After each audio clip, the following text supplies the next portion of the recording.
Good morning, everyone. I hope you slept well. Did I sleep well? I had crazy dreams. I think I had crazy dreams. I want to explain a little bit of how what I do when I, quote, fix a pen. I'm not necessarily a restorer. Rarely do I actually restore. I repair. I make a pen work. I make a pen be functional. I make a pen as happy as I can. And I make the customers as happy as I can who end up buying these pens. I could, if I spent another hour or two on each and every single pen, restore it to a condition that might even be even better than it was when it left the factory. But if I did that, I'd have to charge a heck of a lot more than I do for the pens that I try to get into the correct hands. And I don't do that. I used to say that that's something I'll do in my declining years, is give myself a hobby and do this while I'm retired, rather than playing golf or whatever people do when they're retired. But I don't think I'm ever going to be able to retire because I don't have the money to do that. Poor me. So let me explain to you what the difference is between what I do and what I do. Yes, let's take this pen for example. This pen is supposed to have this clip. This pen is supposed to have that clip on it, and you can see where it belonged right there. There's two little rivet holes. Well, yes, I could, in fact, given the correct tools and hours and hours and hours of my time, pull out the inner cap,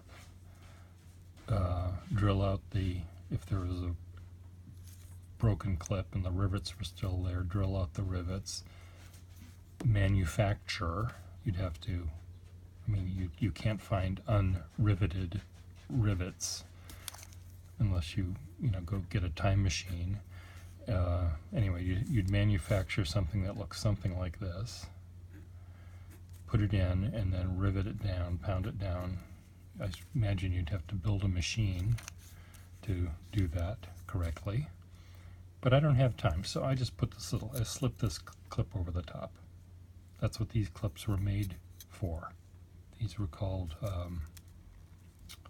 replacement clips. And this one was made by the Anchor Company. Their little motto on their placard said, buy a clip with a grip, spend a little, save a lot. Because if you didn't have a clip, it could fall out of your pocket. Your $3 fountain pen or whatever could fall out of your pocket. So anyway, this works perfectly fine. This will hold it to your pocket and it doesn't interfere with how it writes. Yes, it looks fugly, but so what? One of my neighbors in my building had a beautiful Mercedes-Benz. I'm just going to pretend I know how to draw it here. Here's the Mercedes-Benz bow, and it had, toward the stern was here. It was one of these, when a car looked like a car, it didn't look like a tennis shoe, which is what cars look like now. Anyway, it was a black car, and at some point he needed to get a new hood, bonnet for the engine, and I don't think he went to the junkyard and looked for this one that he got, but it was the one that he got, and it was red, bright red. So this was red, this was black, And it seemed to me he got a different color door as well, though I can't remember. Black, red, maybe some other color door. And because this was a very squared off car with no curves, it was, sort of squarer than most cars. It reminded me of Mondrian's paintings. And I said he should paint a little yellow square right there, or maybe here or there, and it would be perfect. It would make me smile, it would make him smile. Anyone that saw this car, even a Mercedes-Benz collector, would probably smile, little smiles, because he's making a statement, an artistic statement. This isn't a statement. This without the yellow dot isn't a statement either. It's a car that works. I suppose he could drive around without a door. He could drive around without a hood, but I don't think he would pass the inspection that you have to pass in Massachusetts here. So, yes, a black one would have looked more correct, but a red one was perfectly fine. This is perfectly fine. You know that this is a Frankenpen. Now, it may not look like a Frankenpen, but it is, and I didn't realize it was a Frankenpen until yesterday when I studied it more. But let me talk about this first. Oftentimes, I'll find pens that are missing nibs, or I'll have a customer that really wants this pen, but really loves this nib. And I'll say, okay, I'll just switch the nibs. And that, because these pens were made at the same time, same year, maybe the same month, the nibs are interchangeable. But let's say they wanted the nib from this pen. This is a Waterman pen from the 20s. These are Watermans from the 30s. The nibs are different in the way they look. There's not really any other difference. So I do make these swaps, and sometimes that's a swap that would happen at the factory. If you dropped this pen and sent it back to the factory, they don't have a time machine either. They would probably put a modern, newly made nib in it. This one, let's say they dropped this one, and they're making these pens now. They would take the nib that they'd throw in here and put it in here. And that's okay. There's nothing wrong with that. It's like getting a hip replacement. The guy that died in a traffic accident and gave his organs to medicine donor program, his kneecap is perfectly fine. So, you add that to your knee and you've got a perfectly good knee. Yes, that didn't belong to you originally, but it's fine. It's not really a Frankenpen. You're not a Frankenstein because of that. You just got a replacement knee. This guy got a replacement hood. When you start mixing companies and things like that, that's when Frankenpenism starts.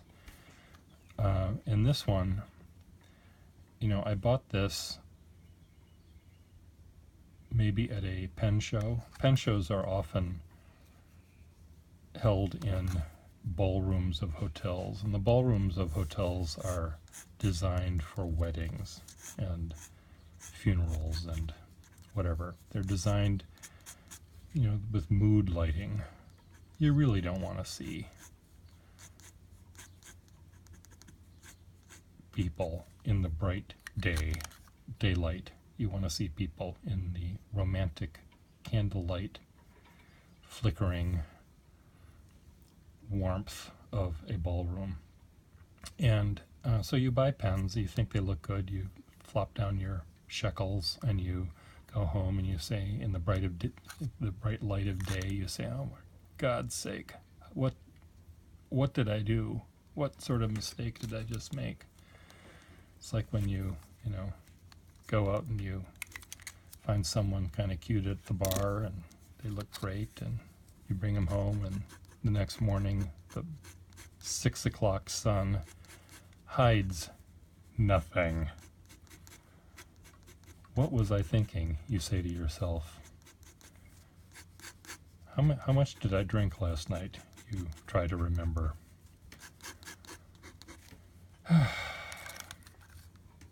Suddenly I'm going down memory lane here. I didn't mean to do that, folks. So this pen, I may have purchased it this way. I may also have put this together 2 weeks ago from parts I had. I've got a bunch of green striped parts, and it works perfectly fine. It screws on. It works great. It looks good.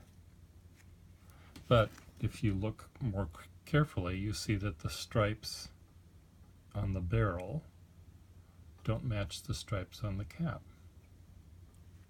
The barrel stripes are slightly wider, and then you get out your microscope, your loop, and you see that this says Diamond Point, and this says Skywriter by Aiken Lambert. So this belongs with a different cap, and this needs a different barrel. Well, I don't have those. This is what I have, and this works. Yes, I could leave this in a drawer full of green caps, and yes, I could leave that in the same drawer with the green parts, and they could sit there and sit there and sit there some more. But what good is that? So I put a nib that neither belongs to the Diamond Point company, nor does it belong with the Aiken Lambert company. I don't know who. This is a warranted nib. It could have belonged to any number of companies. It's not owned by, it's not branded. It's a generic nib that you would buy, that companies would buy from a manufacturer of nibs, and they'd shove them in their own pens. So that's what I did, except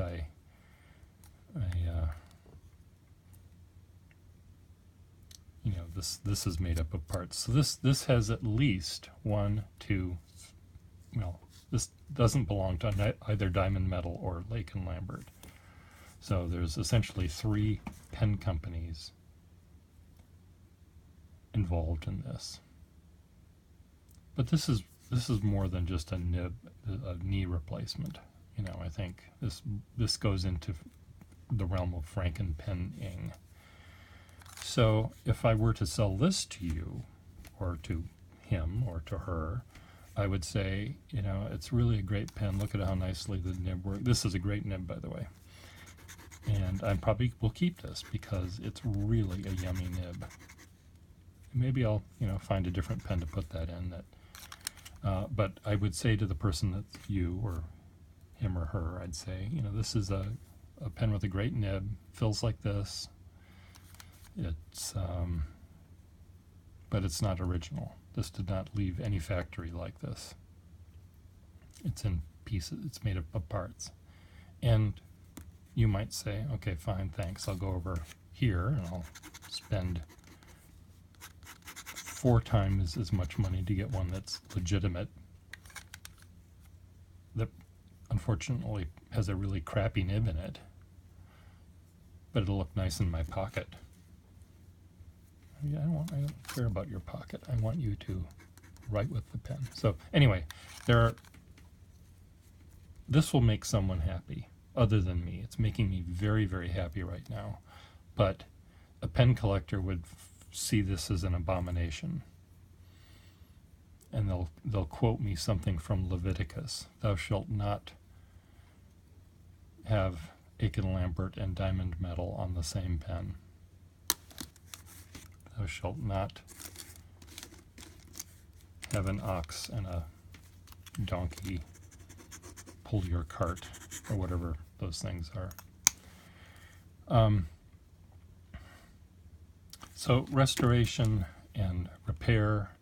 Here's another accommodation clip added to this pen that's missing its clip. It's supposed to have something that looks like that. In fact, it did. I pried it off. It was missing this part. So it had a nice sharp edge right there sticking out. And I thought, well, that's going to rip someone's clothing. So I pried it right off. And I slipped this thing over the top. Now, I didn't damage the pen by prying it off. You know, if someone runs into a time machine and can find clips like this, they can replace it. But again, I'm making this pen usable, just like this car is usable, even if it does have a red bonnet.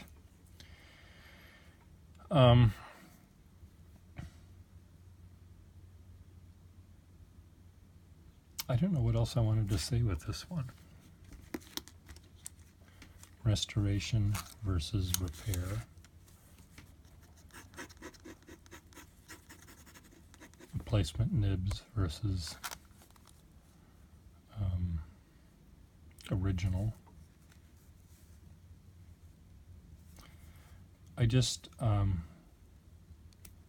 I don't want to say that I'm lazy. I don't think that's exactly right. But I just don't have the I don't have the time or the tools or sometimes the expertise to do restoration.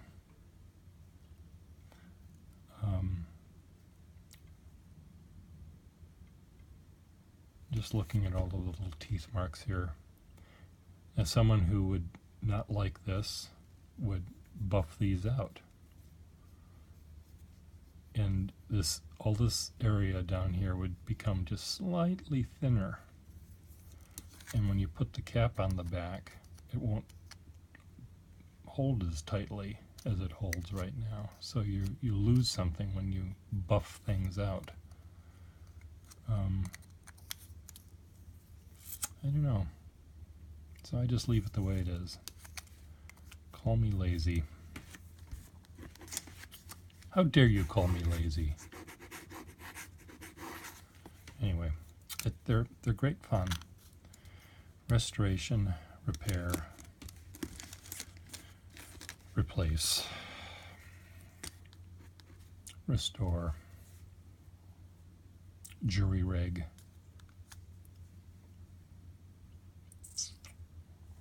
I don't know. It's what I do. Thank you for watching.